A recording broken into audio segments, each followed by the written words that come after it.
You think the Olympians were the heroes of the story?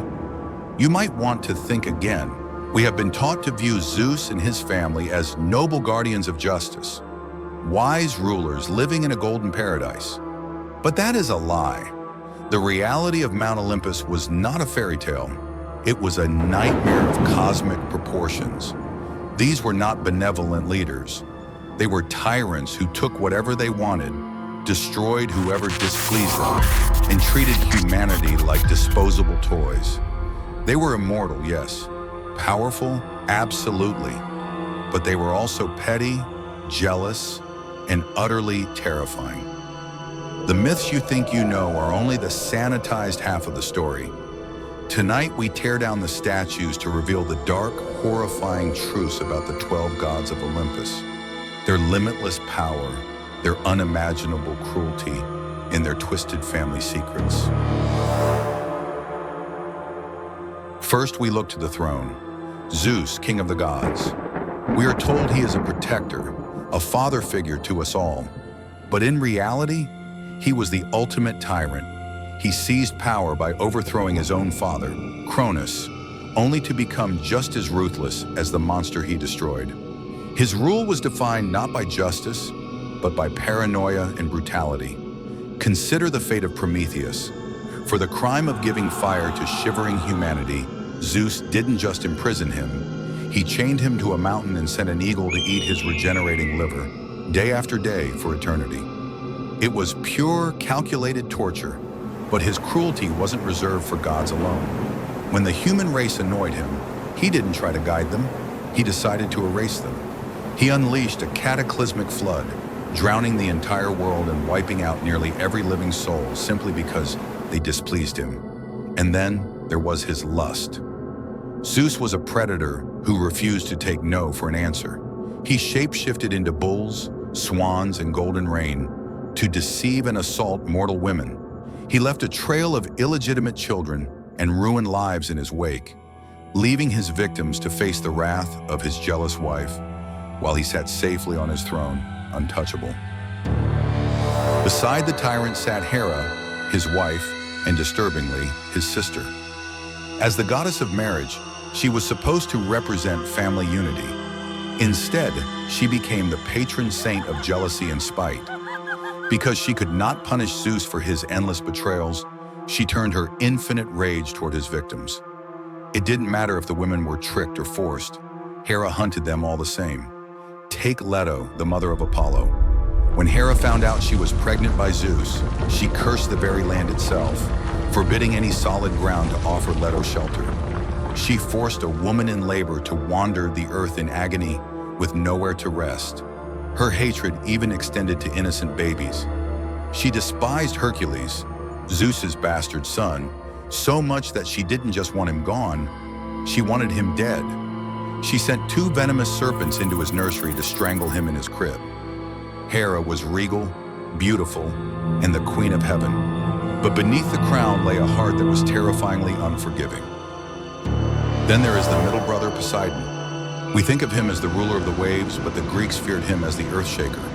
His temper was as violent and unpredictable as a hurricane, and his punishments were psychologically twisted. The most famous example? King Minos of Crete. When the king refused to sacrifice a prize bull in Poseidon's honor, the god didn't just strike Minos down with lightning, he wanted him to suffer humiliation. Poseidon cursed the king's wife, Queen Pasiphae, with an uncontrollable, unnatural lust for that very animal. The result of that horrifying union was the Minotaur, a flesh-eating abomination, half man and half bull, that had to be hidden away in the dark. This was Poseidon's true nature. He used the ocean as a weapon and monsters as his agents. To defy him was to invite a destruction so complete that it shattered both your city and your sanity. Hades. Modern pop culture often paints him as a villain, a Greek version of the devil. But the truth is far colder. Hades wasn't evil. He was a bureaucrat. He didn't kill you. He simply kept you. His realm was a strictly organized machine. If you were a hero, you earned the paradise of Elysium. If you were average, like most of us, you were sentenced to wander the gray, joyless meadows of asphodel forever. But if you crossed the gods, that is when you met the true horror of Tartarus. Hades was possessive. His one rule was simple. Once you check in, you never leave. He viewed souls as his property, and he guarded them with a terrifying jealousy. The other Olympians lived in the sun, ignoring the end. But Hades sat in the dark, waiting, because he knew that eventually everyone comes to him. Then there is Athena. We call her the goddess of wisdom, which sounds noble and gentle. But do not forget, she is also the goddess of war. Her birth alone was an act of violence, springing fully grown and fully armored from Zeus's cracked skull. Unlike her brother Ares, who reveled in the chaos and blood of the battlefield, Athena was far more dangerous. She didn't just want to kill you, she wanted to outsmart you, dismantle your defenses, and ensure your total defeat before the first sword was even swung. Her sense of justice was equally cold. Consider the tragedy of Medusa. She was a priestess in Athena's own temple, a victim of Poseidon's lust. Yet, Athena did not punish the god who defiled her shrine. Instead, she punished the victim. She twisted Medusa into a monster, replacing her hair with venomous vipers and cursing her with a gaze that turned men to stone. Athena's wisdom was sharp, yes, but it was often entirely devoid of mercy.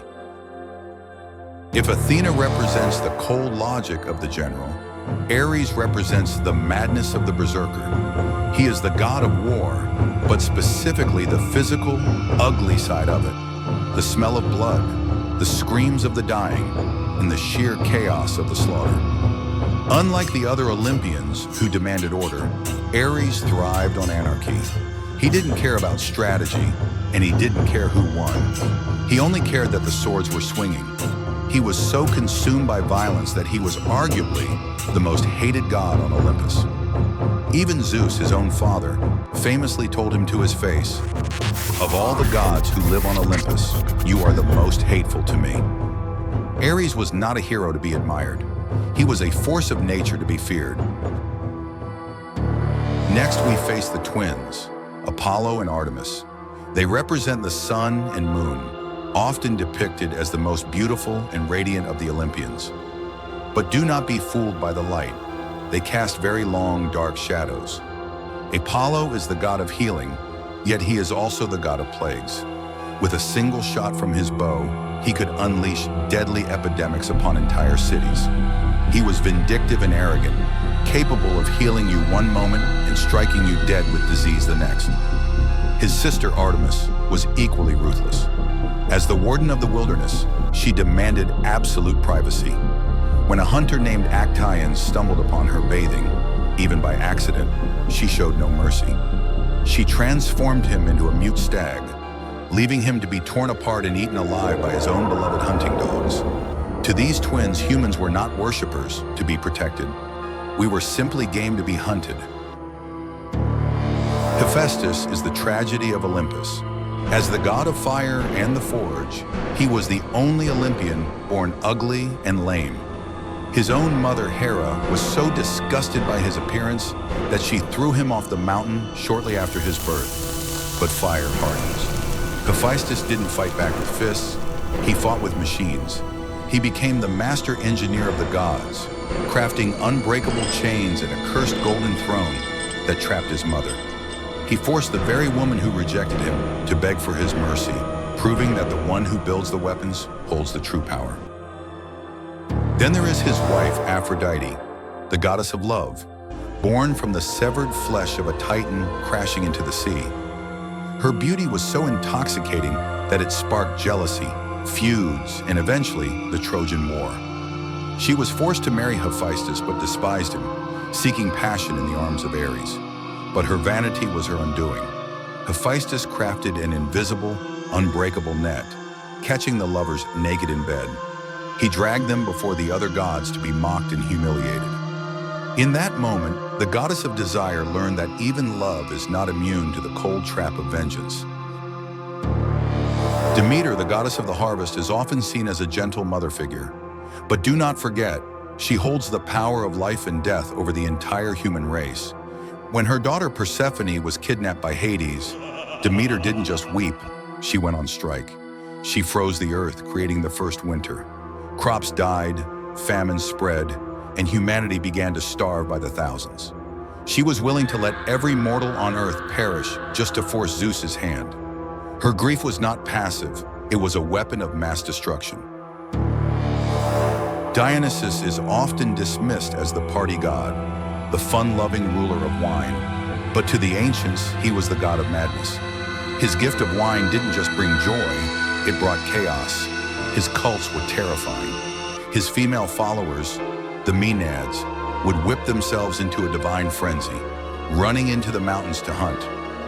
In their drunken ecstasy, they were known to rip animals, and sometimes even men, limb from limb with their bare hands.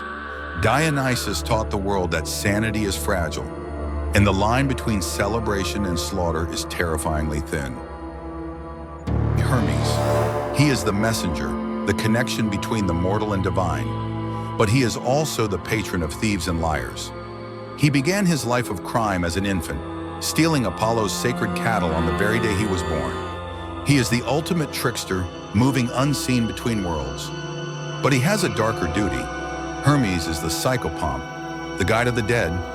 He is the last face you see before you are led down to the underworld. He smiles, yes, but he is the one who delivers you to your final judgment.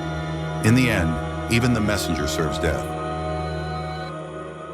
Finally, there is Hestia, the goddess of the hearth. In a family of narcissists and warmongers, she is the only one who sought peace. She was the firstborn of Cronus, yet she gave up her throne on Olympus to avoid conflict. She had no great temples and few myth because she refused to play their twisted games. She simply tended the fire that kept humanity warm. But even her gentle flame stands as a stark reminder. She was the only Olympian who didn't use her power to hurt us. She is the quiet, tragic proof of just how cruel the rest of her family truly was. The Olympians were not heroes. They were beautiful, immortal, and terrifying. Power, jealousy, lust, cruelty, these shape the world and myths we know today. This is the dark truth of Olympus. The gods are watching, and they are hungry for more.